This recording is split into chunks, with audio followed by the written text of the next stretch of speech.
Hi guys, my name is Noni Matikela. Welcome to my YouTube channel. So today I want us to look at Dabiseng.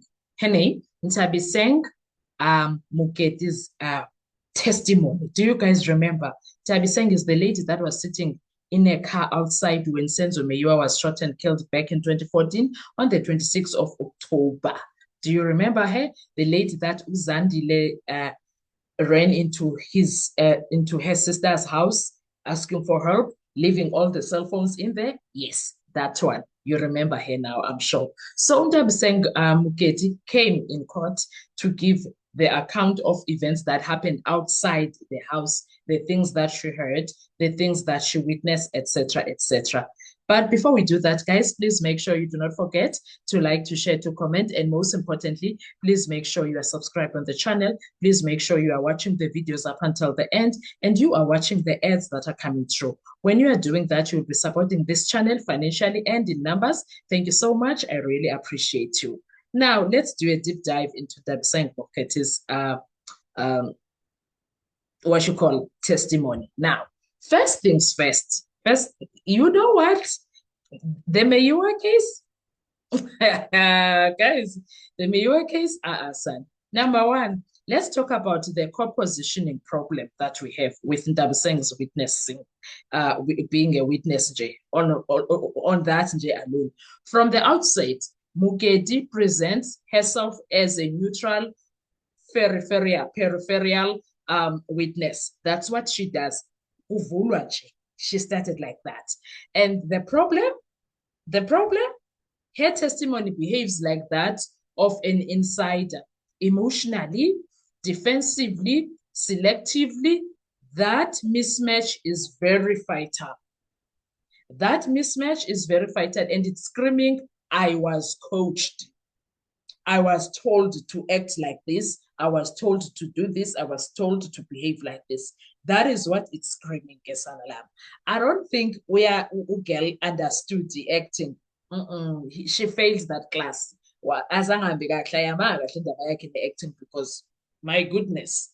Oh, anyone can smell good girl. Bakuxelele bayenza kanje ayikhona. Bakuxelele bayenza kanje, and this is not working in court. Ayisebenzi lanto there. Dayideng ayisebenzi in court. Courts don't just weigh what is said. They weigh why it's said that way. That's what they do. Anyway, the second thing that was an issue for me when it comes to her testimony, selective amnesia. Oh my goodness. Didn't they all the people that were the insiders and the outsiders, something was going on there. And DB City, I am screaming, coached. Coached, I was given a script.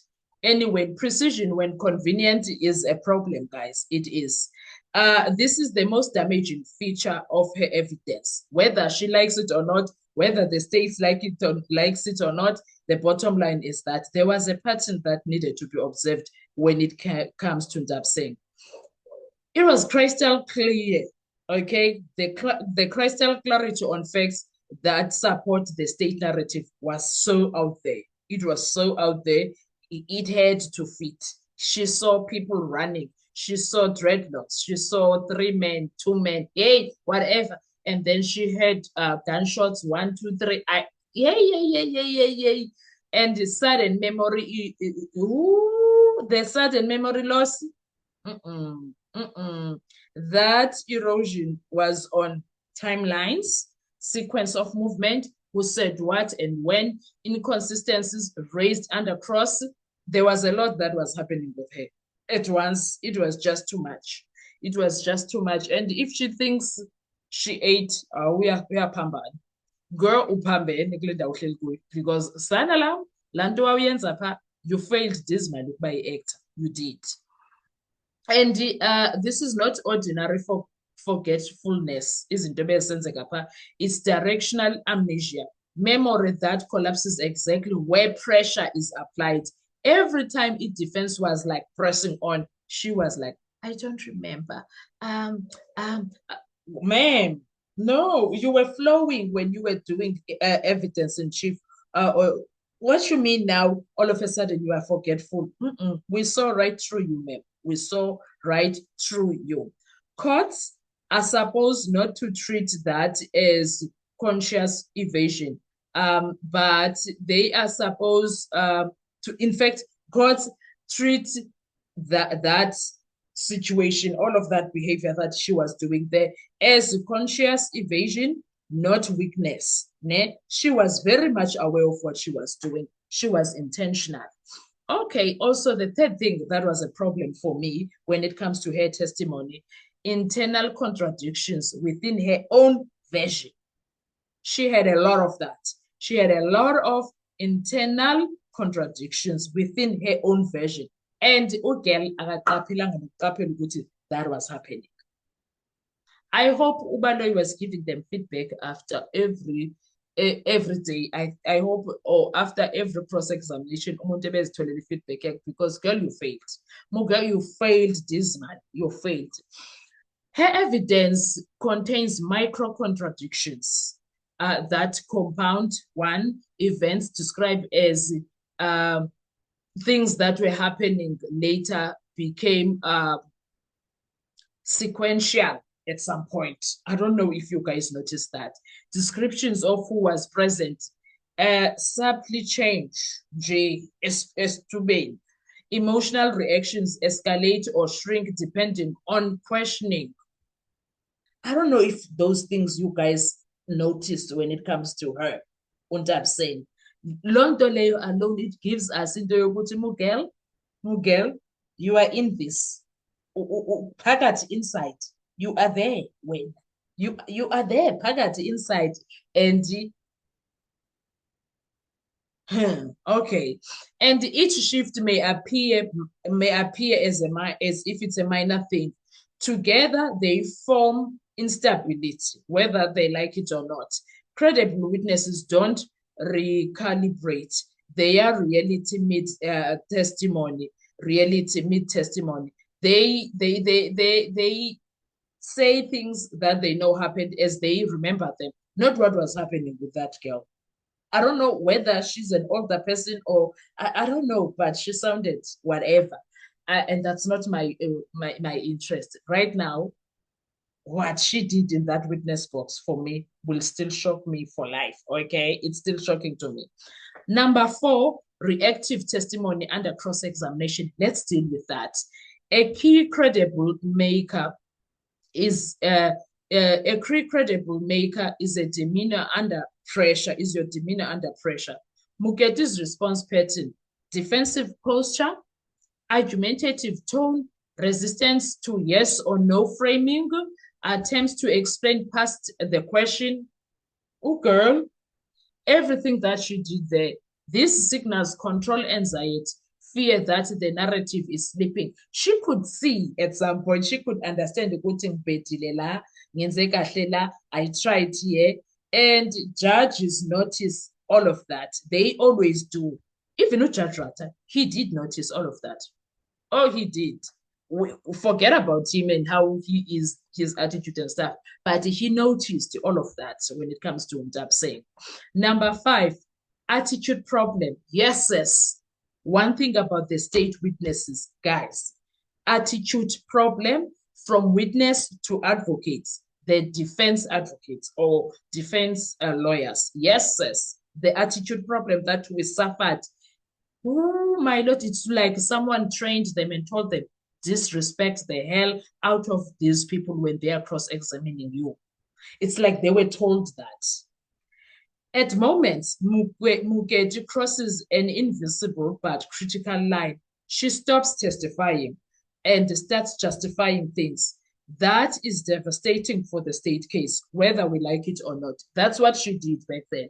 A witness' role is to recount, not to protect coherence. Once a witness appears invested in outcome alignment, credibility collapses, and that is exactly what happened to her.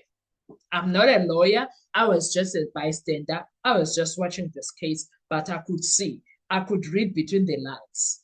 Okay. Number 6, omissions that scream. Yes, they were very loud.